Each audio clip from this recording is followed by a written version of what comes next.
আসসালামু আলাইকুম। দিনাজপুর আফরান টিভি স্বাগত জানাচ্ছি দিনাজপুর জেলার বোচাগঞ্জ থানার প্রীতির বাজার চাপাইতুর গ্রাম ভাই ভাই এগ্রো ফার্ম থেকে। আর দর্শক, আপনারা দেখছেন আমরা একই দিনে দুইটি গাভী ডেলিভারি দিয়ে দিচ্ছি। প্রথম দিক চলে গেল চট্টগ্রাম রাউজান, আর আরেকটি এই যে আমাদের সদ্য আঙ্কেল কালকে আসছেন আমাদের কাছে। আঙ্কেল আসসালামু আলাইকুম, ভালো আছেন? আঙ্কেলের বাসা কোথায়?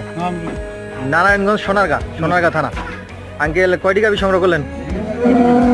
দুইটি গাভী সংগ্রহ করলেন। আমাদের ভিডিও প্রতিবেদন দেখে আপনি আসছেন কালকে এবং আজকে আমাদের ফার্ম থেকে এই দুইটি গাভী সংগ্রহ করলো। দর্শক, আপনারা দেখছেন এই যে এটি হইল 2,05,000 টাকা, আর এটি হইল 1,80,000 টাকা। এই পাশেরটা হইলো 1,80,000 টাকা চেক গাভ সাথে বকনা বাচ্চা, এটা হইলো 2,05,000 টাকা। তো দর্শক, এই ধরনের দুধের গাভী কিনতে আমাদের ইউটিউব চ্যানেলে সাবস্ক্রাইব করে রাখবেন এবং যোগাযোগ করবেন।